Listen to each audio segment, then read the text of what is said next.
Tour Junkies.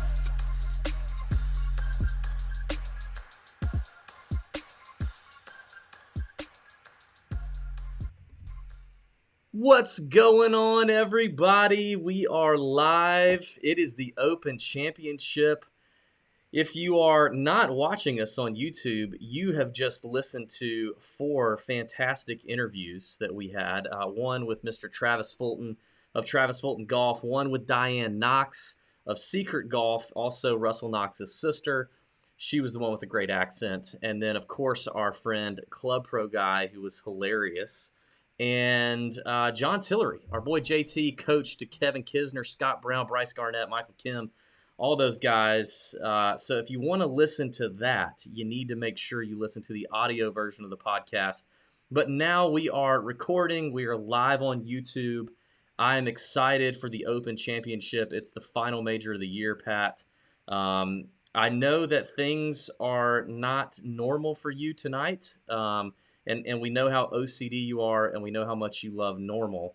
So, first of all, why don't you update the listeners on what's going on with you and why they may not get Planet Tito's Pat tonight? Well, I'm not really sure exactly what happened, but long story short, I have a herniated disc in the lumbar portion, apparently, which is the lower back area, lower spine area, and it hurts very bad. But I'm on the mend. I was pretty much just basically disabled yesterday, but today I'm feeling a little better. I'm standing up, which is you talked about things that aren't normal for me right now. I'm standing up. I usually don't stand up while I do the show, but it feels better for some reason. I'm kind of leaning against the wall here, so it feels good. I'm not drinking because I've got a few drugs, got a few things to help with the back. So Good. I just got a little trusty lemonade right here, and there's nothing in it, I promise. And Well, so that's what I'm going to do. That is just fantastic, Pat. I'm really excited to hear that. I care about you, buddy. I'm toughing it out for everyone though, because this is a big week. This is a huge week. Yeah, we got pill popping, Pat, tonight. I'm really excited about the opportunities that are heading our way this evening. Yeah. So we're not going to spend a lot of time doing a bunch of other fluff. Okay, we're going to get right into this. We're going to talk about Portrush. You just heard from John Tillery, who has seen the golf course. And really, thanks to John Tillery, I know he was having a really hard time calling in. Really tough for us Georgia boys to figure out how to use the phone overseas. It was, I know it was challenging for old JT. So thankful that he could make that happen. But we just heard John Tillery talk a lot about the golf course. Pat has been at home, laid up, debilitated.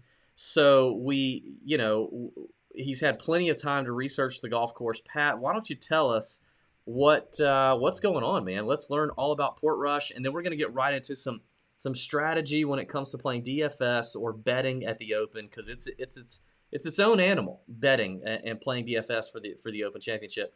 And we're going to get to our picks. I can't wait, and we've got a phenomenal chunk and run segment. So, Pat, I know you've been waiting for this moment all day, drugged up in your bed, overloaded with research for the Open Championship. Deliver what we need to know for Royal Portrush. Well, I can tell you, I am certainly overloaded. When you're laying in your bed all day, you can read.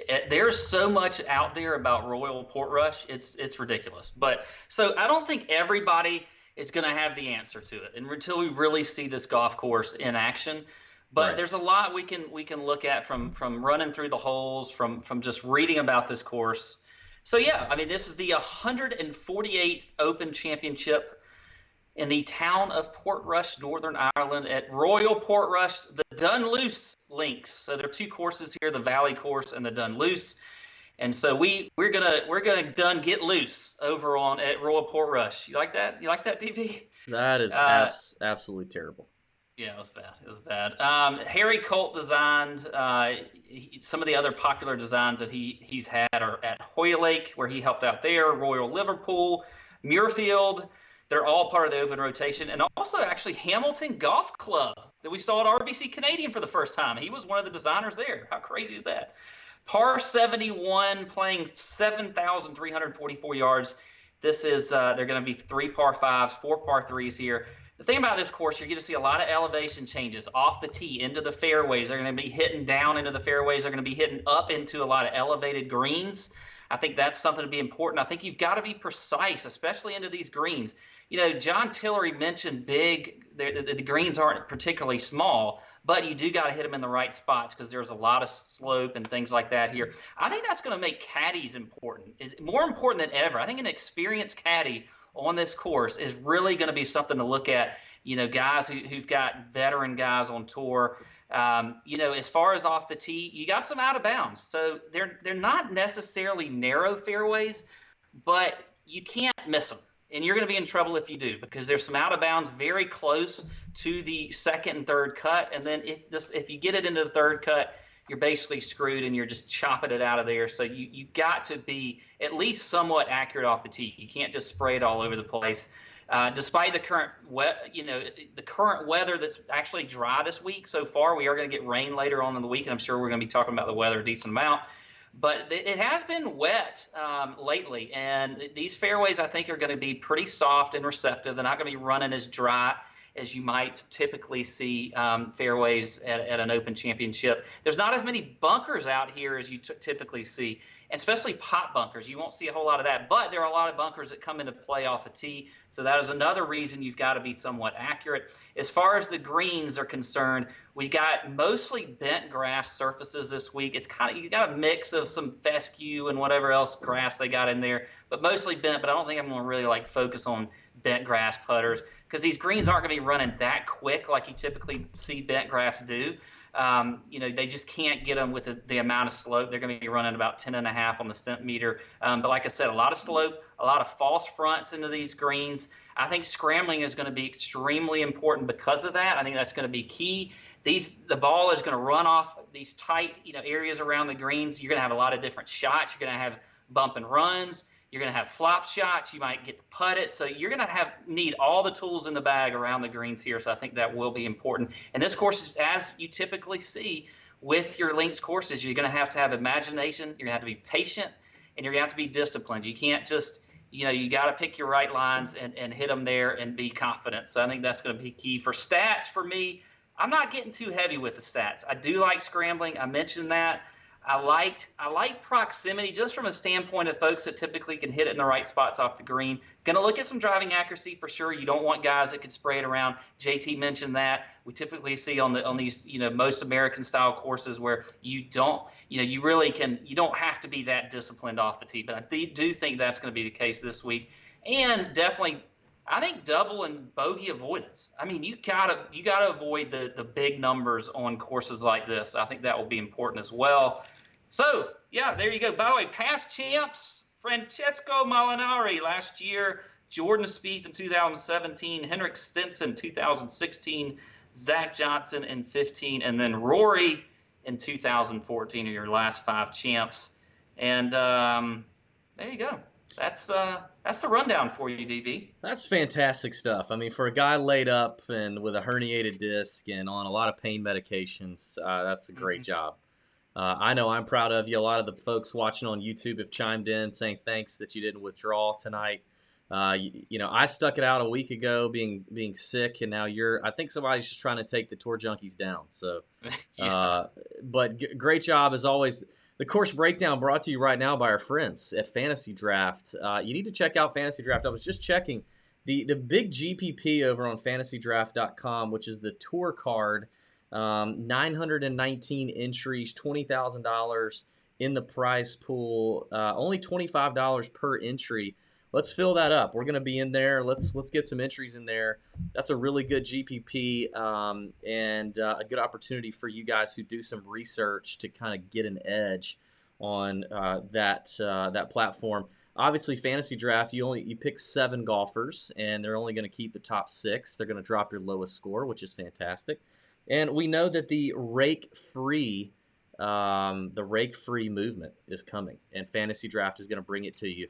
So if you're tired of paying high rake, get ready, because Fantasy Draft's about to change the game.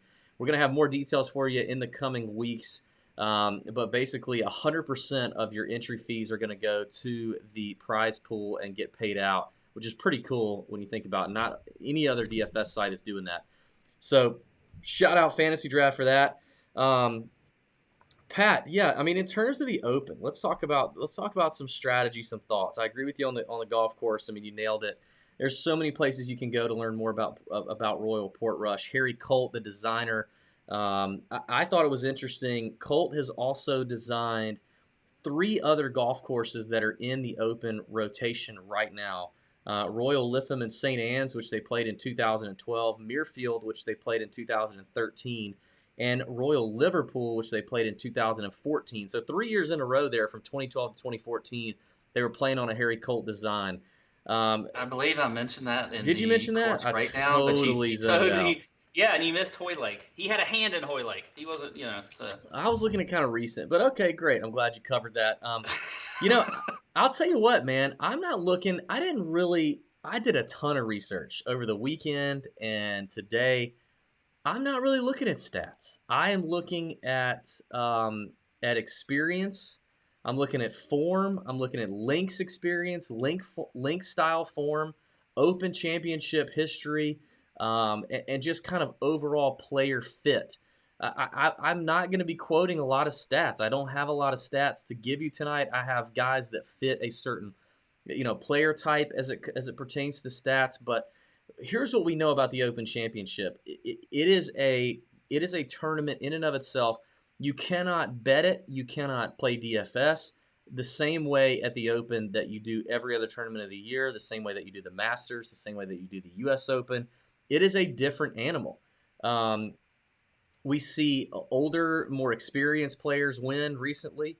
We see guys coming in better form have won. You don't really see a lot of guys that come out of nowhere that have sucked, jump out and win the Open. We see guys in the top 50 to 70 in the world golf ranking play well at the Open Championship. You don't see a lot of the guys longer than that. Odds come in the mid 50s or better to win the Open Championship. So the strategy to me is a lot to do with lining those things up. And but you got to approach it differently, Pat. I want to talk to you about the difference in the picks that we're about to make in terms of DFS versus betting. Obviously, a lot more people are betting now. We got the promo code at mybookie.ag. If you want to hop over there at mybookie, you can put in promo code Tour Junkies, get your 50% off deposit bonus, and of course, they take a lot of great care of our folks, especially good care of our folks over on mybookie.ag. So promo code Tour Junkies if you want to do that, but a lot more people are doing that now. And then DFS is a little bit different. So for me, I'm not gonna bet anyone outright um, that isn't coming in checking those boxes. And now, in terms of DFS, I may I may play a guy who may not check some of those boxes I mentioned in terms of form, links history, Open Championship experience and history. I may play a guy in DFS just to gain an ownership edge potentially. But are you approaching the DFS picks and the more traditional betting picks differently? Yeah, I mean, I am. I think you can. One of the things I think, as far as traditional betting picks for me, is that it's not like we've seen recently with these tournaments we've had with the John Deere and whatever else, where you can kind of take a few flyers on some guys. I mean, we had Fratelli, got for a lot of Yeah. first time winners, that kind of thing. Not a lot of experience in majors. You can't really do that this week for the Open. It's not something I'm looking at. And I do think you can get shorter too with your odds on the outrights. Now, I'm not saying the 10-1 guys, but you look at the past champs that I read out, like Molinari, Spieth, Stenson. Those three guys were all coming in. I bet you at least under 50-1 as far as where the odds were. I think Zach Johnson was like 100-1 maybe when he won. So he was kind of outside of that. But then before that, you had Rory, who I'm sure was one of the favorites. So I do think if you're going to focus your dollars on the outrights, I'm more inclined to not be as long on the odds as I typically might be. Now, I may take some flyers. I mean, you get guys like Ben Curtis who won here, who I don't know, he had to have been like 300-1. He was like But 200 to 1 or 250 to 1. yeah, but I do think for the most part, experience, good form, those are going to be the type guys that I'm going to be looking at when it comes to my outrights, because you don't have to play you know six guys like you do in DraftKings or seven in fantasy draft or something like that. So I mean, you're going to have to take some flyers and GPPs in DraftKings, whether it's a tournament Yeah. or not cash, but if you want to, if you want to have a chance for the big dollar. So it is a different approach when you're looking at gambling versus how you're constructing a team on DraftKings.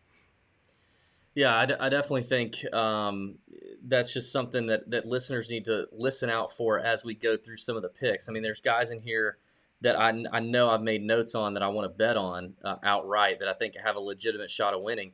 And I know I always talk about loving the long shots, and I do. I love the long shots. But tonight is not going to be, this week is not going to be a week where I throw out a ton of long shots. And if I do, they're probably long shots with a great open record and probably a good links record. May just not be in great form, which I hate to do, but it just is what it is. The open just gives us this.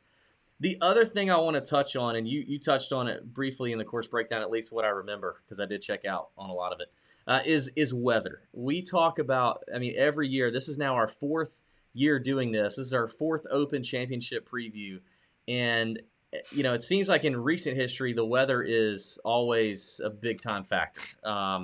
You know, it's off the coast of Northern Ireland, and I've never been there, but they tell me that it can be quite unpredictable. We've already seen some weather changes. 4 seasons in one day. I hear that all the Oh, time. hey, hot skippity dog. That sounds fun. Yes. I know Mm-hmm. you've probably had an erection all day thinking about the weather opportunities, laying in bed with your on your Percocet drugs and whatever else it is. Uh, I know that that's going to be a factor, and that's the thing. Like a lot of times we see a tee time advantage, a wave advantage.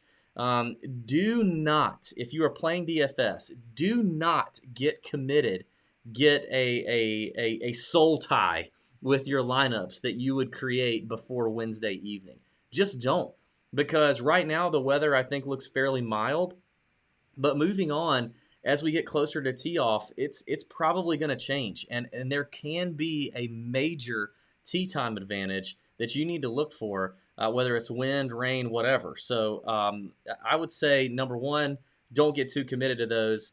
If you've not made any bets thus far, I would still hold off on making bets until Wednesday. Honestly, like the guys that I Mm-hmm. mentioned tonight, there are some that I've already made that I made starting in like January, but for the most part, I'm still going to wait until closer to tea time on Wednesday. Yeah. And odds Yeah, won't change anyway that much they anyway from won't now change until that much. Wednesday. Yeah. Yeah. So I think it would behoove the listeners to, take down the information, file it in the old brain, and just be careful as you go to bet because you could totally have a guy just screwed if the weather advantage doesn't look right. And if you already laid the money down, you're done. I mean, there's just no chance. The Open Championship just brings you that. That being said, Pat, what are you seeing of the weather so far? I know that we've chatted about it a little bit today. It looks like there's an opportunity for rain a couple of the days, if not all the days, which we know a little storm can pop up. But what are you seeing so far? Yeah, I mean, right now you're definitely seeing forecasted rain almost every single day. Now, when that is, it's not. That's still something to wait on till Wednesday. But I do think it's going to be wet. But I think That's what she said.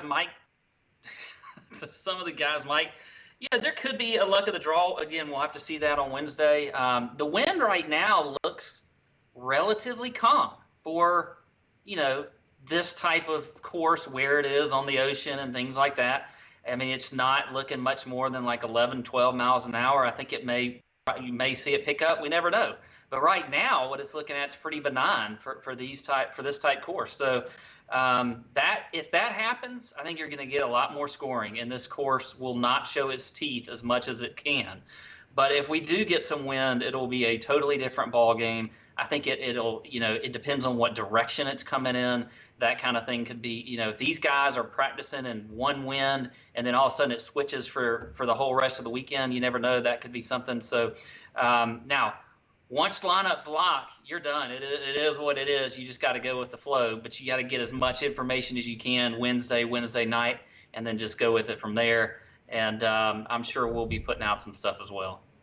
Hey, that being said, speaking of kind of once you're done. On the flip side, when you're betting, obviously you can live bet Yes. the event. And I will say this: last year, let me check. I want to say, um, last year after Thursday, Francesco Molinari was still at 80 to 1. and ended up winning the Open Championship. So it is definitely something to take note of when you're talking about your traditional betting.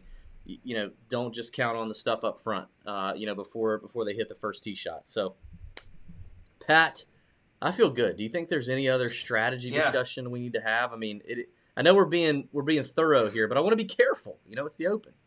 No, I think that's good. I didn't get what your unless I checked out, I didn't get what your podcast juice of choice was Oh, tonight. Or what? are you trying to be, you know, like me and Definitely responsible? not.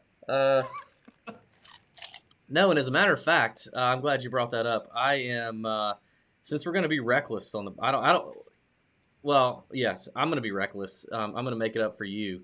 I'm going to let you start the range while I go refill because I've already consumed what I've got in me, which is some Tito's, a Lacroix, a little bit of peach schnapps for a little bit of sweetness, and a nice lime, very fresh, very good beverage. I'm gonna go refill while you tell me who you like in the 9K and above range on DraftKings, three GPPs, a cash play, and a fade, and kind of your strategy in attacking the top tier.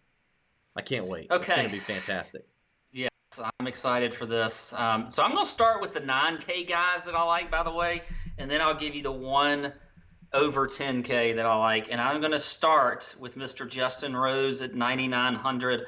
I love him this week. Now, you look at his open history, he's made the last 5 straight cuts. His worst finish was 2 years ago where he was T54, but other than that, he was second in 2018, 22nd in 16, T6 in 15, and had a top 25 in 2014. So obviously he has always played the Open Championship pretty good. And then we saw him back at the U.S. Open. We saw what he did there, finishing third. It could have been much better. He just did not have a good Sunday and just putted his arse off. He played really well as far as his putting and scrambled well.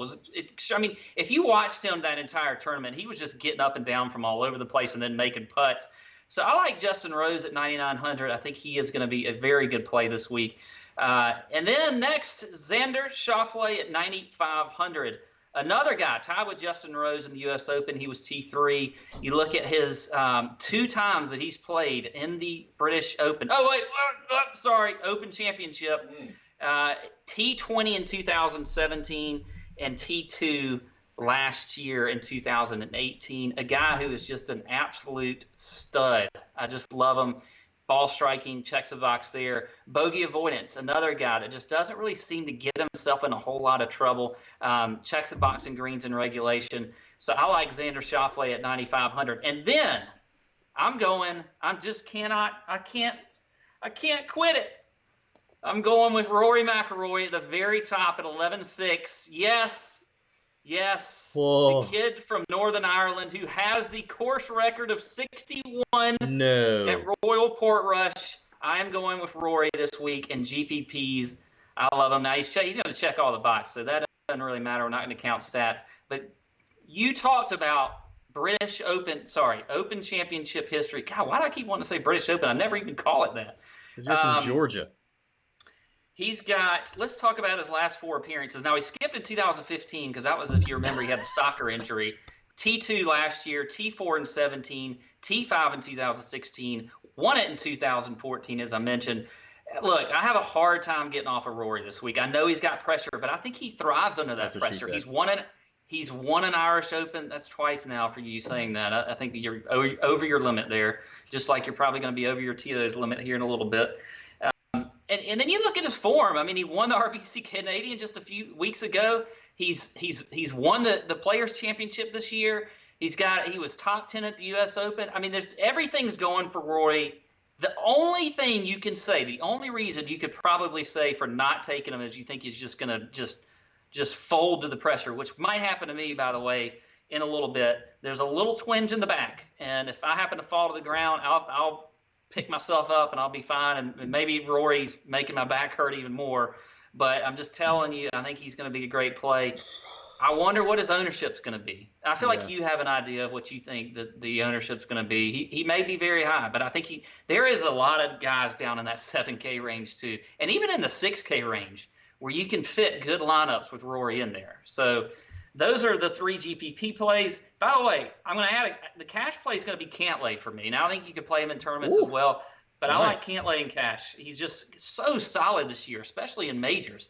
Um, so in great form, checks the box and scrambling approach, great ball striker. So I like that. And then the fade's going to be last year's champion, Molinari. Just haven't really seen all that much from him.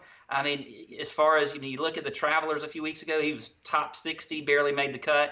He was 16th at the U.S. Open, but just really haven't seen all that much for him. I don't want to pay up for that price at 9,400. So Francesco Molinari will be my fade.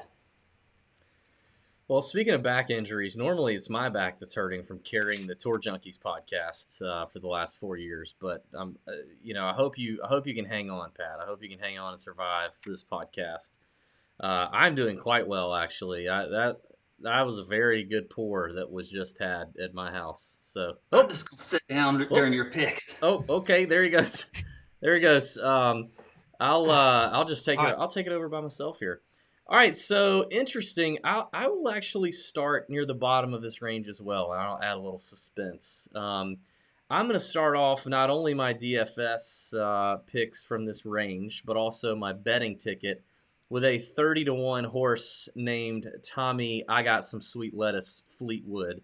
He is my pick here in this range. Incredible links form does Tommy Fleetwood have.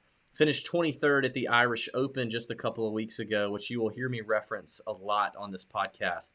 The Irish Open played at Lahinch, very much similar to Royal Portrush. Finished 23rd there. We know Tommy's got a great links record. I love Tommy Fleetwood at the price that he's at, and at 30-1, he will also kick off my betting card. That is as short odds, I'm sorry, as I'm going to get. I'm not going to bet the top tier guys. I don't do that. So I'll go Tommy Fleetwood. Like you, I am on Justin Rose. And, we say this every time. We don't talk about our picks beforehand. We do not share our picks. We do not share what we're looking at, what we're on. And you and I did not plan the Justin Rose pick, but I agree with you on Justin Rose completely. And maybe he goes a little overlooked in DFS. That's where I'm going to play him. I'm not going to bet him because I'm not betting that short. But He was under 10% at the U.S. Open, so yeah, maybe he ownership. goes. Maybe he goes a little bit overlooked. And here's the thing: when it comes to DFS, though, you got to remember, like in a field this stacked, you're gonna have some diluted ownerships because you can't play everybody. Like no, so there may not be a guy who's super chalk. I'm not really all that concerned about the ownership leverage up here in this range. Honestly, when it comes to DFS, I prefer play the guys I want to play the guys I believe in, no matter the ownership. That's why, honestly, you mentioned Rory. I don't care about Rory's ownership. I really don't. I do think he's going to be one of the most talked about players this week for all the reasons you mentioned. But I don't care. If you want to play him, I think you play him. I think in this 9K and above range, there's enough studs here that are going to eat up some ownership. I don't see anybody getting over that 25 to 30% range. So for that reason, play him all you want and make up in other areas, in your lineup construction. But for my final pick in this range, I'm not going Rory. I'm going to go with Jon Rahm, who may be more popular than Rory, but I think it's really tough to argue the price that you get Jon Rahm at in the 10K range. The recent win at Lahinch, the golf course I just mentioned for the Irish Open. In majors in 2019, Jon Rahm has gained about 2.5 strokes per round in majors in 2019. He's showing up, and now that you've got guys like Tyrrell Hatton straight up rocketing golf clubs into bushes when he's pissed, it, That it, was it it really makes you appreciate just how far Jon Rahm has come. And I feel like he's matured this year. I feel like our boy Adam Hayes, who we've had on the podcast, his caddy, who has 20 years of PGA Tour caddying experience, has helped John a little bit. I think John has heard enough of his temper, of his attitude, of the hot Spaniard narrative that he gets all the time. I think he's had enough, and I think he's ready to prove it. And I think he can win this on this golf course for Royal Portrush. So I'm all in on John Rahm. I think this is an interesting spot for him. He played in 2000. I'm sorry, no, he didn't. That's the wrong guy. I just coming off the win at La Hinch, I love it. So I'm going Rahm, Rose, and Fleetwood, and I'm going to play John Rahm in cash. I think there are plenty of guys in the 7K range that we'll talk through that I think can help you have a very nice cash lineup with John Rahm in it, and I think it just fits. My fade in this range is going to be Dustin Johnson. I'm not seeing the the form out of DJ, like not DJ form. You know what I mean? Like the form's not terrible, but it's not DJ pay up for DJ kind of form. Um, and I just don't know that this course or even the Open Championship, despite a few good finishes out of him, is best. You know, it's you talked about it in the course breakdown. It's a thinking man's golf course, right? It's uh, you have options. You're presented with options around these greens. You're presented with options around these tees. I'm just not convinced it's the right spot for DJ. So in terms of a flat out fade, I'll go DJ. But I also want to say bonus fade to Bryson DeChambeau. Now I know Oh, some will we knew that was coming. some will say now, David, you just said it was a thinking man's course. Why would you fade Bryson DeChambeau? Well, I don't think that I think there's such thing as overthinking this thing, and I think Bryson could be guilty of that. He's also 23rd in this field. I looked at strokes gained in the majors so far in 2019. He's 23rd in this field in strokes gained in major championships in 2019. I know the form has been good lately, but he's playing a much different golf course right now, and he's playing a big boy field. I'm not interested in Bryson whatsoever for any Well, reason. if you do play Bryson, you may want to make sure that he's got his full team with him this week, including his psychologist. Because last year at this championship, he almost had a nervous breakdown on the driving range. So He let's did. check that out. If you're going to be a big Bryson fan and play him this week, make sure he's got the entire team because one of the guys got left behind over in the states last year. So just be clear of that. Are you betting any of these guys in the 9K and above range? I mean, we're referencing 9K for DraftKings purposes, but are there any guys in here in terms of odds that you're betting on that you're going to start your outright Actually, tickets on? so look, and here's the thing too, and right or wrong, sometimes I like to bet guys that I don't think I'm going to be on when it comes to my DraftKings lineups. And one of those guys is going to be Justin Thomas, who's at that 9,100 price range. But I like him at 33 to 1. I think that's a good price for JT. Now, look, I know he's struggled a little bit this year, and is actually not doesn't have the greatest open record when it comes to this championship. Um, but I think I like that number really just jumps out. It's really just that number. When you can get a JT over 30 to 1, I feel like it's worth a shot, a little small play on him, and I'm probably not going to have him in my DraftKings lineups. And he did okay last week at the Scottish Open. He didn't have a bad outing. I think he had a top 20, maybe top 15, something like that. So had a few good rounds and was up there at some point. So I like JT in here. Other than that, though, I really don't. I don't have any bets really in this range. Several 8K, but not in this range. Yeah, and I think the $9,100 price tag on DK for JT is attractive, but you can't play them all. You got to plant your flag somewhere, and I think he's going to be popular there at that range. In the event the wind really picks up, I may prefer a guy who hits the ball a little lower than JT. I mean, obviously he's played well at the U.S. Open, which can sometimes be a little windy, but Open Championship record, he's a high ball hitter. So I don't know. I think again, you got to plant your flag. You can't play them all. I don't hate JT. I definitely dislike DJ and Bryson more than I dislike Justin Thomas, but interesting. All right, let's get to the 8K range. This is a really tough spot. I definitely had some decisions to make, as I'm sure a lot of our listeners will as well. I'll get it started. I am having a very difficult time, and I haven't been on him a lot this year. I think you have, but I don't think I have. And that's Adam Scott. I mean, you can't argue with the record. It's really tough to argue with that. The form has been solid.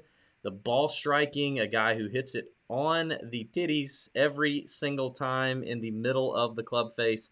So to me, he's kind of weatherproof. Whether if the weather is great, he's a great play. If the weather is shit, he's a great play. Um, I love it. And I looked at those 3 years that I mentioned where Harry Colt was the course designer for Liverpool, Muirfield, and Royal Lytham. He finished five.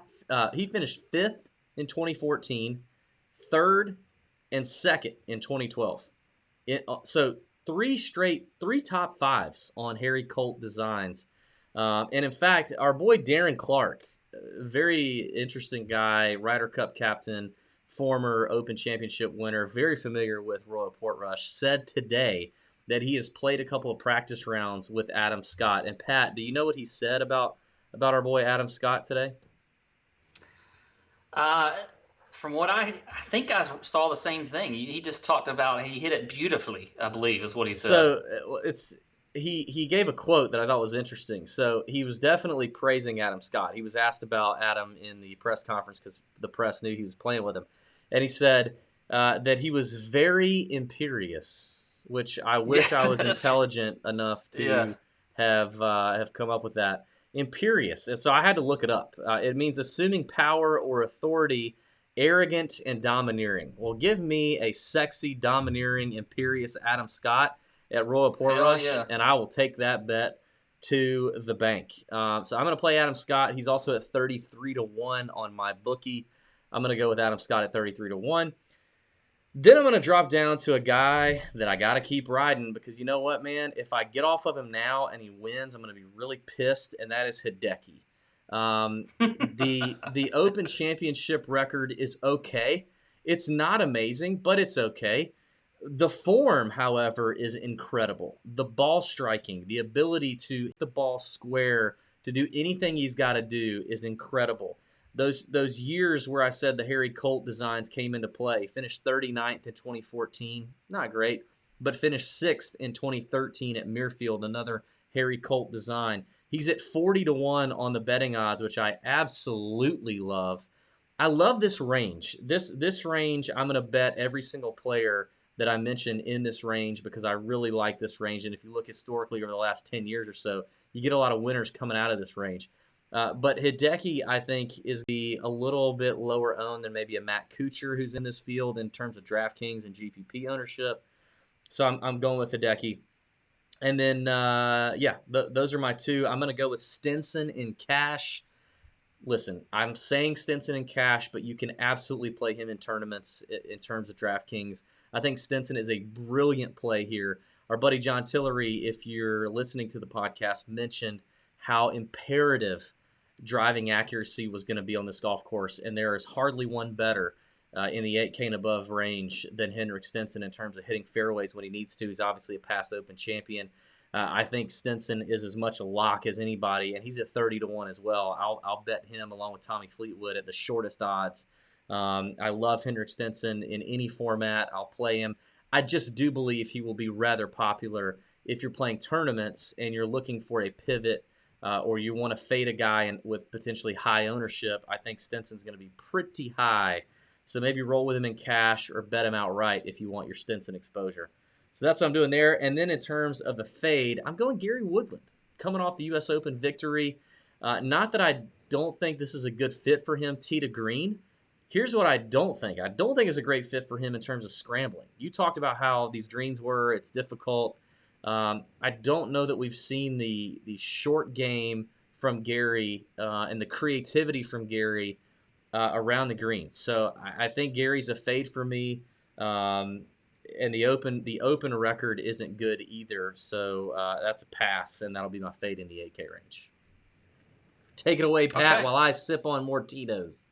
Uh, I'm jealous. A lot of agreement here because Adam Scott was one of my favorite plays here as a GPP play. I love him for all the reasons that you said, and I think he's just a great play this week. I mean, you just look at his history here, everything else. He is one of my favorite guys. So definitely with you on him. And then I have Stenson as my GPP play. I do agree you could play him in cash, but I love him for GPPs. I do think his ownership could be high, but whatever. So I'm with you there.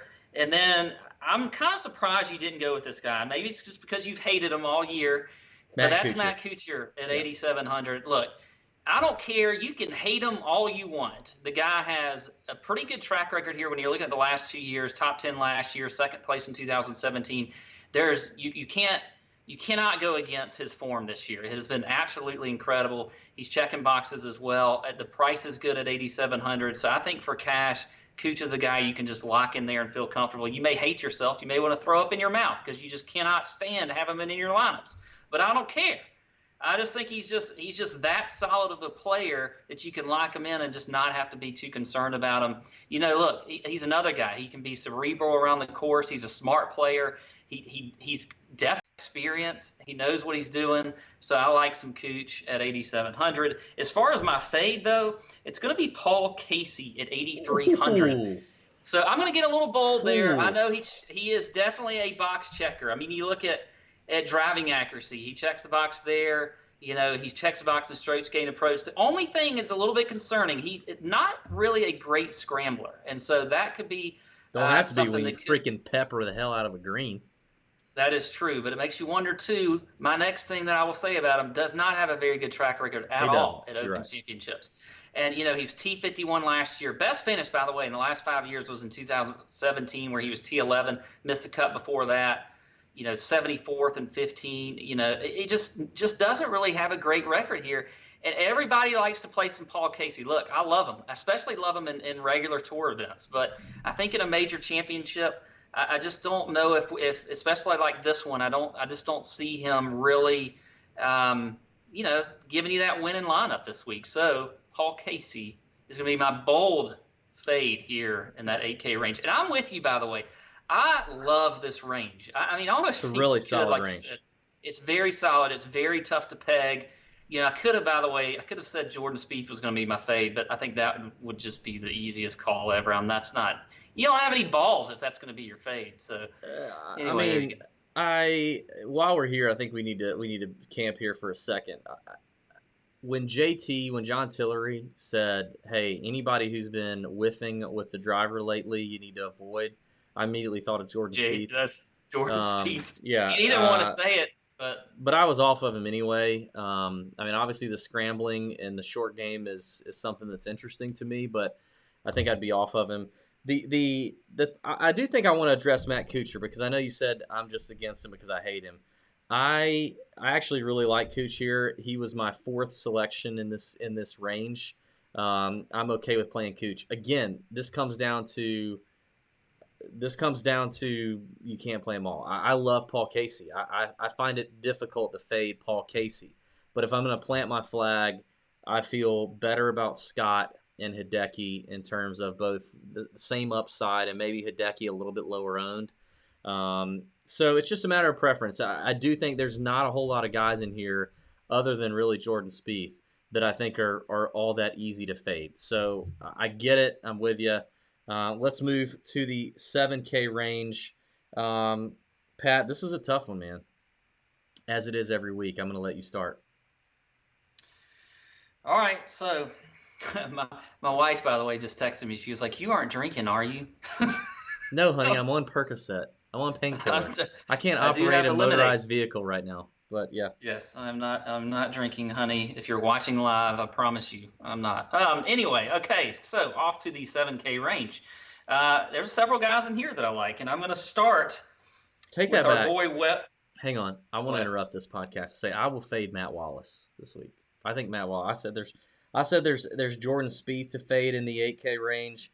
I think you fade Matt Wallace in the 8K range. And obviously I said Gary Woodland, but I think Matt Wallace is overrated here. And I'm just not confident in Matt Wallace. Anyway, now you can Okay. proceed. All right. So I'm going to start with Mr. Webb Simpson. I like him this week at 7,600. I think Weber. he's a good tournament. Yeah, I like Weber. I think this is, we saw him last year. Now, I know it's not the exact same course, but we went to the Ryder Cup and just that course to me, is one of those that you just got to be smart around. It's extremely tough, a lot of slope around the greens, got to hit fairways, things like that. Webb was just solid as they came That's true. over there. And so I really like him this week. And you know what? When you look at his history here at the Open. He's made his last 4 cuts. He was top 15 last year. Um, T37 in 2017, 2 top 40s the last 2 years before that. 7,600 for a guy that is just as solid as they come out here. You look at the stats for Webb. Um, checking the box, always off the tee as far as driving accuracy. He's top 10 in the field. He's 17th around the green. He's 36 in strokes gained approach. Double avoidance, double bogey avoidance, and bogey avoidance. He is top 10 in the field in both of those. I think he's just another solid play, a guy that's just not going to make a whole lot of mistakes, a smart player, has a very experienced caddy in Paul Tesori that is going to put him in the right spots off the tee. Is going to do his research on this course. So I think Webb is a really good play there at 7,600. And then just above him, Eddie Pepperell, another guy at Ooh, I like 7,600. Pep. I like him as a tournament play. He was T6 last year. He's 12th in the field in scrambling. Not if you look at European stats actually for that one. I'm pulling out a Eurostat because he plays a lot of his tournaments out there on the Euro Tour. So I do like that for old Eddie Pep. And he's been in pretty good recent form. So I like him at 7,600. And I'm going to throw out another guy. I cannot believe that I'm about to mention this guy's name. I cannot believe it is going to come out of my mouth. But that is Patrick Reed at 7,400. Oh. Yes. Now look, he's got mixed results here at the Open. He missed the cut in 17, missed it when Rory won in 2014, but a top 20 in 15, T12 in 2016, and then it was T28 last year. He's been solid, and his form is coming around. The guy's coming around. He's not winning tournaments or anything, but you look at his last 4 events. He was 23rd last week at the 3M, top 5 at the Rocket Mortgage, T30 at the Travelers, T32 at the U.S. Open, by the way, after he just absolutely almost just completely trunk slammed on that last hole. I think Patrick Reed is just a kind of a sneaky good GPP play. Nobody wants to play him, but he has been fairly solid lately. So I'm just getting risky there. There's a lot of guys, by the way, that I could go with here, but I kind of just I was feeling frisky with some Reed. So there you go. I like him in GPPs. Who's your Cash, cash by the play? way, it's going to be Webb. It's going to be Webb there. 2 fades here. All right. One is going to be Sergio Garcia. Just don't like him this week. He's 80th in the field in driving accuracy. Not checking the box. He's 80th in scrambling. He's got kind of a mixed history here at the Open. I say mixed. He did have a good run for several years, back 14 through 16. Missed the cut last year, T37 in 2017. But he just really hasn't done all that much lately. He hasn't been playing that great. I don't like Sergio this week. By the way, the other fade is Wiesberger. I don't care that he won last week. Whatever. Yeah. I just don't care. I think if you you're don't gonna, care. I do not care. Forget you, 76 at Burns. the U.S. Open. Screw you, Burns. I'm not a fan of Bernd Wiesberger. I think a lot of people put way too much, by the way, into the Scottish. I mean, I do like to see the form, but Yeah, I'm just not a fan of Bernd this week. You don't feel the Burns?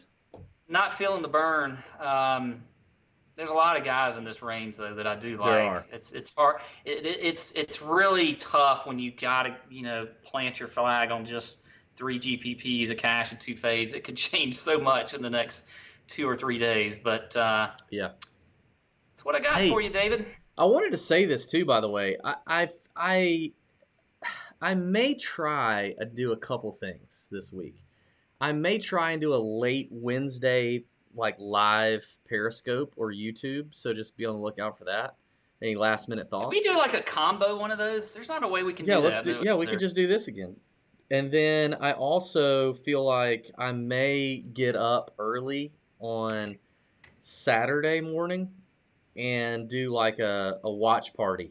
I think I might. I don't know. I may or may not. Just follow on Twitter and Instagram at Tour_Junkies to find out. I won't be doing that, but good luck with that. You should have seen the YouTube comments coming in live when you picked Patrick Reed. I'm sure there was how many Percocets of Pat? Yeah. One of my favorites from Kevin was that's the drugs talking, Pat. That's the drugs talking. Here's a deal. You're right about the 7K range on DraftKings as it pertains to DFS. This is where there's a lot of good value. Again, plant your flags, make a stand. You can't play them all, even in the 7K range. So commit to a player pool in terms of tournaments on DFS. There are plenty of guys in here that I like, but I'm gonna try to give you a few that we're gonna nail down. I'm gonna start with Ian Poulter at 75 to 1 on the betting odds, and in that upper 7K range on DK. In those three tournaments that Harry Colt designed in 2014, 2013, and 2012, Ian Poulter finished third in 2013 at Muirfield and ninth at Royal Lytham in 2012. And then he just played the Scottish and the Irish in preparation for this event. Finished 41st at Lahinch at the Irish Open 2 weeks ago, but finished 14th this past week for the Scottish. The form coming in for Poulter is great. He's a fantastic scrambler, pretty decent open record. I love him at 75 to 1, and I'll play him in DFS no matter the ownership. And then I'm going to skip one. I'm going to skip a guy. I'm going to save him for the end. In terms of a lower, cheaper GPP kind of tournament option on DraftKings, but also a guy that I'm probably going to bet in the lower 7K range, I'm going to give you Mr. Andy Sullivan at $7,000. Sullivan with not a bad Open Championship record. Finished 28th last week at the Scottish and finished runner-up at the Irish to Mr. John Rahm just 2 weeks ago at Lahinch. So Sullivan's rounding into form. He's already played the Open Championship a few times and played well. Decent links player, and at $7,000, I feel like that's a tournament play that can get you some top 10, maybe top 10 upside. And I'm actually not. I'm not going to bet him outright, so I think I'll probably have most of my exposure to him in terms of a GPP tournament play. But then in terms of my last play is both my final tournament play for DFS. It is my cash play, and I will be betting this player as well at 90 to 1. And that is Mr. Patrick Reed. Oh, yes, sir. Mr. Patrick Reed, I had already written down.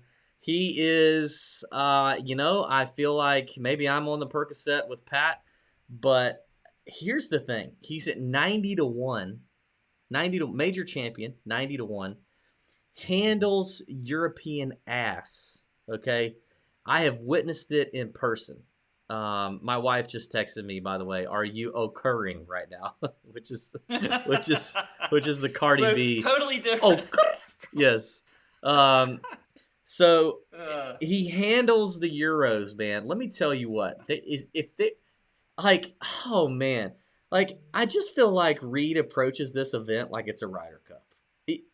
I just feel like he wants to get there and be the villain. He wants to be booed. He wants to be spit on. He wants to be, called name. He wants it all. And there is nothing he would want more than to win in the face of these Euros and tell them to lick it. And I think the value is there on DraftKings, on the betting odds. You mentioned his form. You talk about scrambling. You talk about a guy who can avoid big numbers, who can avoid bogeys. You talk about the scrambling. There's Reed. My only concern for him is off the tee and making sure that he hits his fairways. But if he can do that, I think this is a very interesting spot for Patrick Reed. We'll see what our friends at Fanshare Sports say in terms of his ownership. I think that's going to be an interesting one to look at because I think ownership in tournaments for Reed could go. There's so many options in this range. I could see him being like 5%.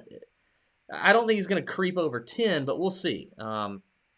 Speaking of Fanshare Sports, you can go to Fanshare. He was 3.5, by the way, at the U.S. Open. Another course where people 3.5 at the U.S. Open.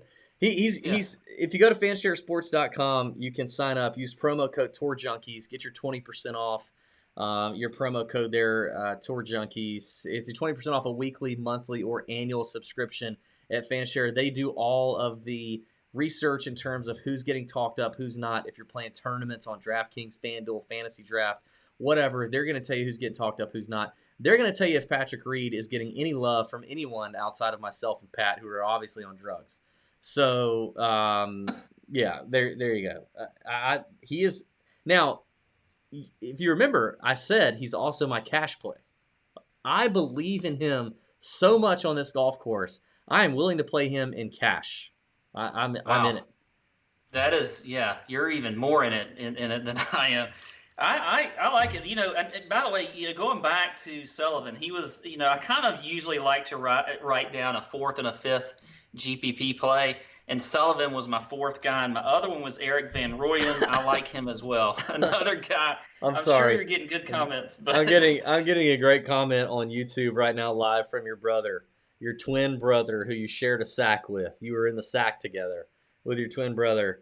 He says, just when you think you've seen it all with the TJs, DB and Pat start ring.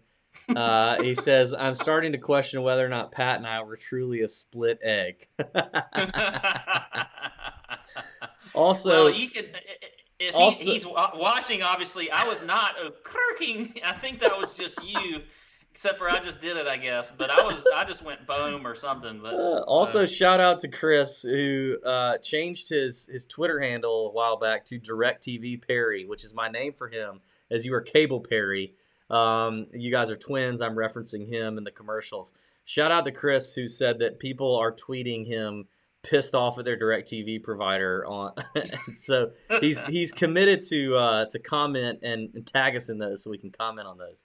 But anyway, you were also saying you like Eric Van Rooyen, a few other guys here in the 7K range as yeah, well. I was agreeing with you on Sullivan. He was another guy I wrote down, and Eric Van Rooyen was my bonus play. Another guy just been in very good, solid form on tour. He had that top 10 finish at the PGA Championship. Made the cut at the U.S. Open. He did finish just last week, top four. He was 14th in the Scottish Open. Checks the box and driving accuracy. Great ball striker, so I do like him as well. So just another little shout out there. By the way, I meant to tell you, I like the Eddie Pepperell decision that you had there. I think that's a good call. Maybe I'll do it. You know what? Maybe I'll do an article. Maybe I won't. So don't commit to me. Don't Don't, commit me to this. yeah. Maybe I'll do an article later this week that's all the guys I didn't mention that I kind of like because like EVR would have been in The there for kind of me. guys. This is the kind of guys. I'm not sure, but I'm I'm kind of sorry, the like. guys I kind of like that I didn't mention. That's what I meant. Anyway, like Pepperell will be in there. EVR will be in there. Anyway, I might do that on tourjunkies.com, or I may not. Depends on you. All right, Pat, is that everything in this? Oh, we didn't get to fades. We didn't get to our fades. I am gonna fade. We got two fades here. I'm gonna fade Phil because he went on a fast and now he says he's healed. Listen, again, if you're listening to the audio version of this, you know that John Tillery talked about driving accuracy. Um, that is not Phil's forte. He is an Open champion. However, I'm not buying the form here. I'm just not doing it. I'm also fading Tony Finau. I mentioned in the top of the show, I care about form. I care about links form. I care about Open record. His Open Championship record is not terrible, but his form currently is not good. And I'm not crazy about the short game ability of Tony Finau at this event. You got to be able to get up and down from interesting spots. He can't do that on the PGA Tour when everything's like, fly it as far as you can to the hole and then make an 8-footer for par. Like, he can't do that. So I'm not really banking on him to do a bump and run or whatever. So I'm out on those two. You?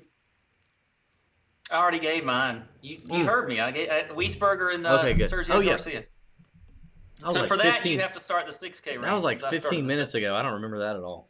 All right, I'm going to only give 2 plays here on the podcast. However, I've got maybe 2 or 3 more that I might consider in DFS that I might write up in that article I said that I might do. But the A two lot of plays, mites. yeah, the 2 plays that I feel the best about in the 6K are. Hang on, let me pull them up.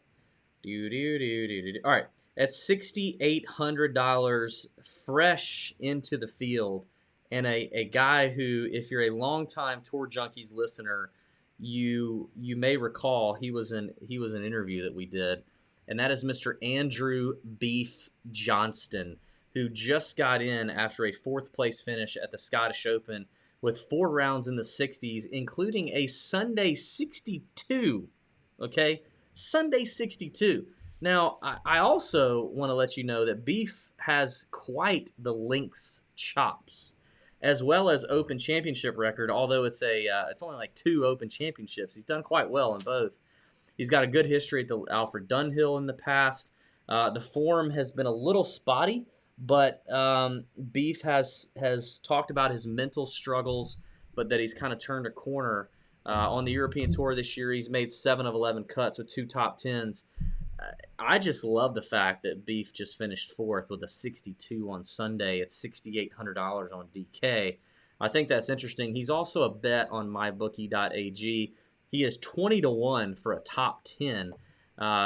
He's actually the only top 10 bet that I like the odds long enough to get to put a unit on. So I'm going to go Beef at 20-1, 6,800 on DraftKings. I love that number for him.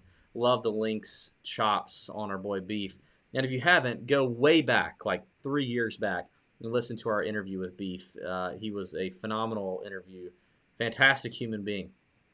And then finally in the 6K range, I'm going to go with Ryan Palmer at $6,500.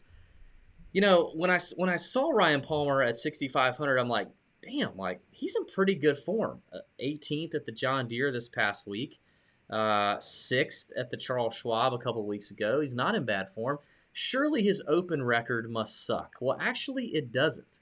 His open record is not that bad. He hasn't played it in 3 years, but when he did play it, he actually played on another course here that Harry Colt designed, made the cut, did okay. I think Ryan Palmer's interesting. At 6,500, I'm not going to bet him. I don't think he's going to win, but I think he's got top 10 upside. So in terms of DFS, if you're playing in a big contest, I think he's got the chops to give you a top 10. That's it. That's it for me. Wow. Okay. Well, I like both those guys actually. I had written down Beef, Of by the course way, you do. after They're he got amazing. in last minute. Love some beef. But I'm going to go real cheap for you down here, and you got cheap with Palmer, and I'm going to keep it in that theme here, and I'm going to go with Paul Waring. It's Oh, 6,600. He has made 9 of 11 cuts on the European Tour this year. He's got 3 top 10s, 5 top 25s. He made the cut at the Scottish Open last week, but was 7th at the Irish Open just a couple weeks ago when John Rahm won at Lahinch on a link style course. So I like some Paul Waring there. By the way, and he's when you look at stats, he's a good ball striker, hits a ton of greens. He's 4th in greens in regulation on the European Tour. So I like some Paul Waring. And then I'm going really, really cheap, really cheap. I had a little help from our boy Ash, who writes what? writes You were the texting great. Ash on the side? This was actually last week. We were talking about something else. It was a pool that I do, and it was the cheapest column, really all no names. But he gave me Colum Shinkwin. Yes, Colum Shinkwin. He loved him. He's at 6,200. He's another guy that has been very solid on the European Tour this week. He's made 7 of 11 cuts. He's got a couple top 10s. He was top 10 at the BMW just a couple weeks ago.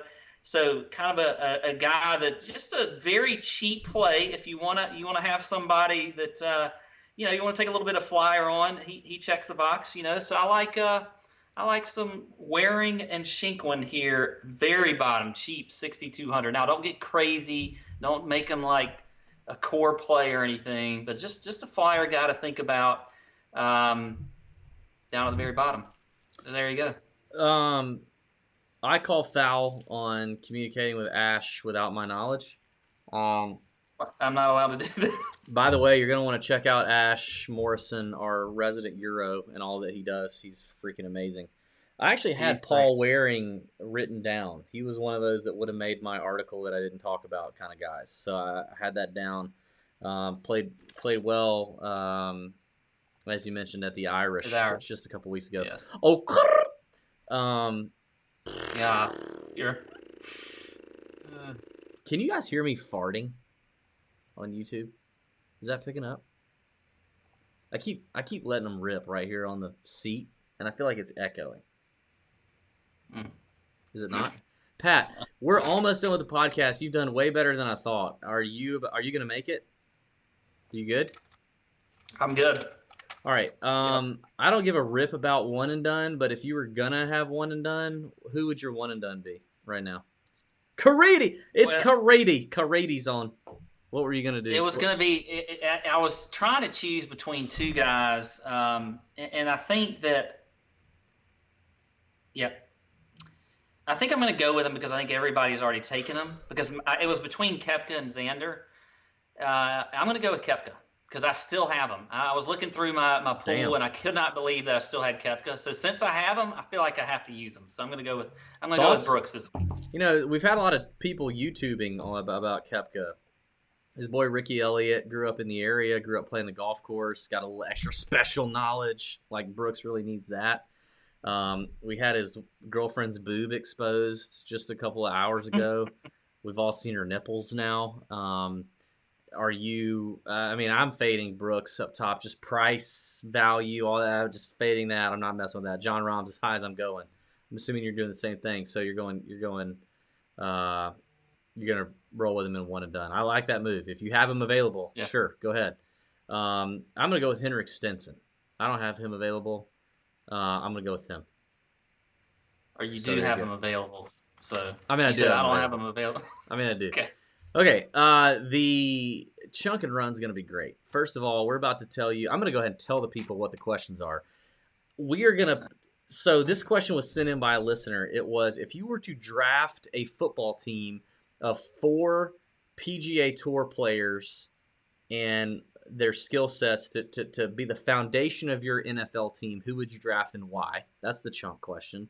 Now the run question is, if your co-host. So I'm going to talk about Pat, and he's going to talk about me. And it says, if your co-host were a prescription medication, what would the name of the drug be, and what would it cure, and what would the side effects be? I'm excited for that. All right, so let's get to the first one, the chunk question, which comes to us from a listener that what's his name? Kevin Kevin Bowl. I think Kevin it's pronounced. Bohale, I Behl. think the H is silent. Bowl. Yeah. Yeah. That's stupid. Why would your H be silent? Just If you're gonna put it in there, you might as well have people pronounce it, right? yeah. Okay. But thanks for sending in a chunk and run question, Kevin. We would ask that more of you send in a chunk and run question for us. And so again, his question is, if you were the coach of a football team that had to build around 4 key positions, the NFL is about to get kicked back up. Training camp starting. The draft just happened. All that fun stuff. Who would you pick and why? So, Pat, I will let you start. Who are the 4 players that you would build around, and why? The four positions with their players, correct? So Yep. there was a strong lean to want to go units. Like I wanted to go the whole offensive line unit, but I can't really do that. So Are we I'm talking gonna about start with penises? no. Okay. Uh, so I'm gonna start with the quarterback. You always got to have a great quarterback. Okay, I mean Yeah, that's yeah, just that yeah, is the most important position on the of course. field. Every Sure. good team has a quarterback. Okay, Yeah. what is a quarterback? They're cerebral. They got a good brain. They got a good mind on them. They're a leader. If you tell me Bryson, I'm They're going a to cut off the podcast. no. They are a Okay. director on the field, so they direct folks in the right positions, and they are extremely precise for the most part with the ball. Okay, so I'm going with Tiger here. I think Tiger's a great leader. We're going to see that at the President's Cup. I think he's very smart. He knows his way around the golf course. And you know what? If we talk about a guy who's precise with his irons, he's one of the number one ball strikers on tour. I mean, proximity, everything. I mean, greens and regulations. So Tiger is going to be my QB. Now, the next position for me, I'm going to kind of flip flop, and I'm going with defense. And for me, it's defensive tackle. You got to have a good defensive tackle, a guy who can bring pressure on that quarterback, who's fast, who's big and strong. Doesn't necessarily have to be all that smart, but they got to be able to get downhill quick and get to the quarterback, okay? They got to be a good athlete. For me, that's DJ. So DJ is going to be my defensive tackle, all right? Next, I'm going to go Okay. back to offense. It's going to be the center. Okay, I love the offensive line. I think that if I was going to start any team, it would be with the offensive line. The But a center. center is the The leader of that offensive line. They get everybody set. and They they get them like in the right hands spot. right up their butthole. They like hands right up their All right, butthole. let me talk. They get everybody set. They get them in the right formations. They're looking at the But they defense. do like hands up their butthole. They got to be strong, and they got to be a bulldog. They got to be smart, and they got to be vocal. So And they I'm gotta like going hands up their back a butthole. little old school here. Ernie Els is going to be my pick for the center. What the? So there you go. All right, next, the cornerback. I think you need to shut down corner. Okay, that guy's going to take away the biggest threat on the outside. And you know what? The biggest part about a good cornerback is they're a great shit talker, and they're usually somebody who could rub people the wrong way, but they're very good on the field. They're one of the best athletes on the field, and that for me, mainly because of the shit talking standpoint, is going to be Kiz. So Kiz is going to be. Plus, I think he might have a little speed to him. I don't know. I feel like he's kind of a short, stocky guy because we see that with a lot of your cornerbacks. They're not the tallest guys out there. They got some speed, but they can really talk some shit.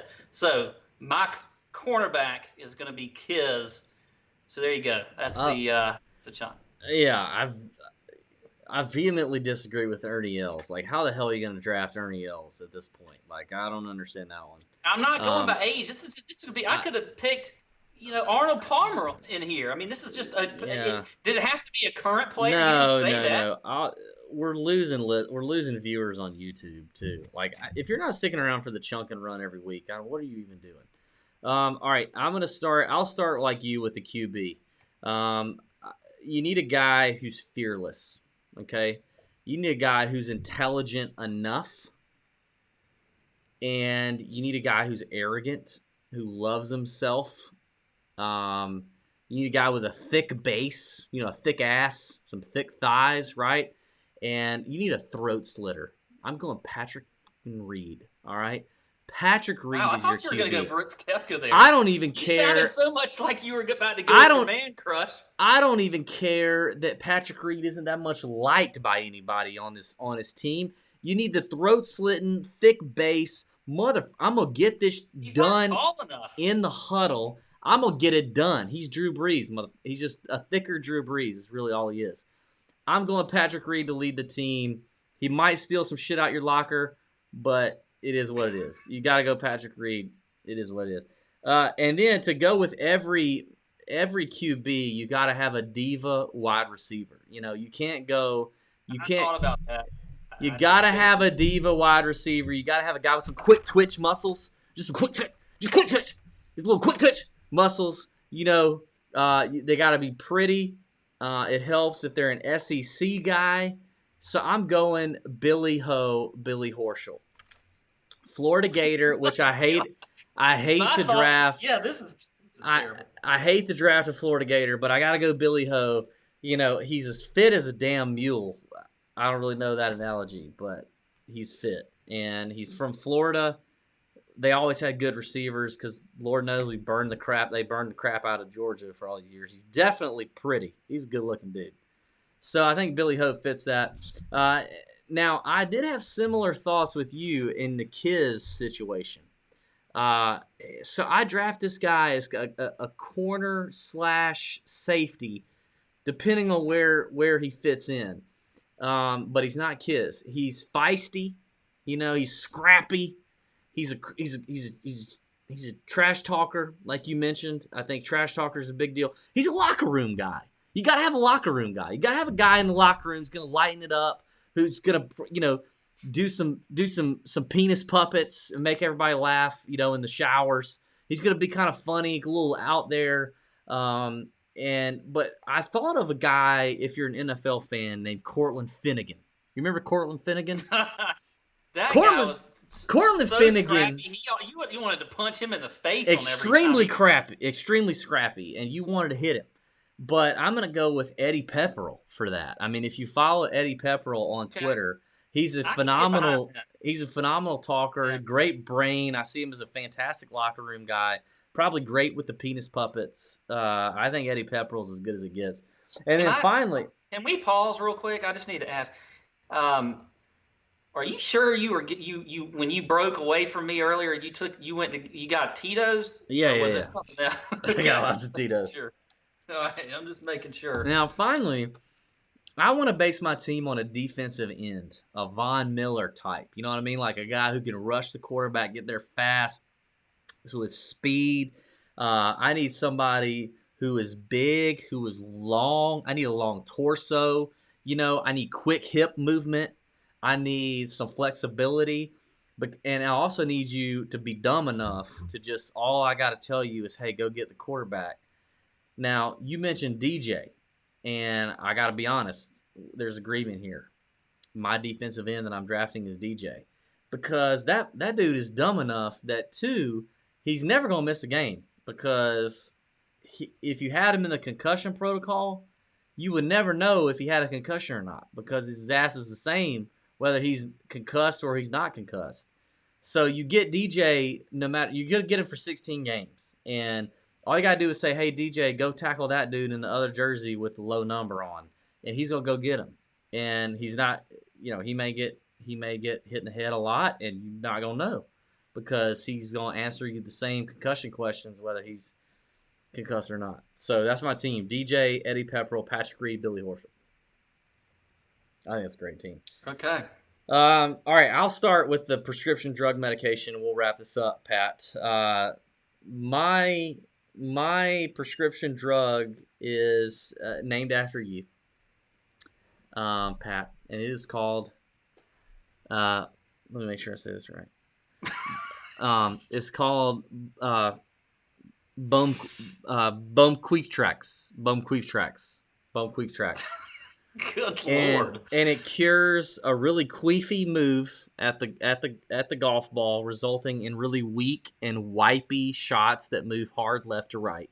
It's a very queefy move. You get to the top and you just kind of at the top and you just kind of queef on it, and it results in a weak ass 220 little left to right bender. Bum Queef Tracks can do that. Side effects may include dry spells, high pitched voices, excessive fidgeting, poor judgment, and anger management problems. That is my drug, named after Pat Perry. It is Bum Queef Tracks. Ask your doctor about it now. Uh, wow. Okay. Well, mine's a little different. Doesn't have anything to do with the golf swing. Actually, no, it does in the side effects. It does in the side effects. So this is I'm gonna give you a little background here. So one of the drugs that's for cholesterol, so reducing cholesterol, You would is know. called yeah, it's called simvastatin, but the that's the generic name, but the actual name is Zocor. So the name of your drug is No Flow Core. What? No Flow Core. No Flow Okay. Core. Okay. So what No Flow Core is for it treats overactive creativity. So you Oh, have a shit, lot of yeah. good creative ideas, a lot of good ones, but then you get some terrible ideas, like some terrible T-shirt ideas, things like I got that. great You t-shirt know, ideas. but and it also, and sometimes you get a little bit. It treats you know fashion awareness, and really fashion awareness for normal people, which comes from maybe you might have a big ego or something like that, and so your shirt actually is perfect, because the side effects of No Flow Core are uncontrollable affection for flowery shirts, also high handle and early extension, Oh, I got that. not to be confused with premature ejaculation issues. So I don't want anybody to I be have that too. concerned there, but Yeah. yeah. So it's just you're smart, you're creative, True. you're All true. very driven, but sometimes it gets a little overactive. And one of the things about cholesterol medicine, so those are good things, right, David? Those are good things: being creative, being smart, being Oh driven, yeah, that kind yeah, of yeah. stuff. But sometimes you can have a little bit of too much of that. Just like cholesterol can be, you have good cholesterol and you have Yeah, yeah, bad yeah. cholesterol. So sometimes we got to level it out. We got to level it all out. And I think that you need some of that. So we're going to get you some No Flow Core. We're gonna kind of reduce the flow. You got a high flow in your system. So you just got to reduce it a little bit. So there you go. Yeah. That's the last thing I want. But thank you for that. I appreciate that. Thanks everybody for listening. We do this every week, just not quite as long and not quite as ridiculous. So thanks for subscribing. Follow us on Twitter and Instagram, all that fun stuff. And yeah, this has been a great, great show. Thank you. See ya. See ya. Ow. Ow. See ya. Tour Junkies.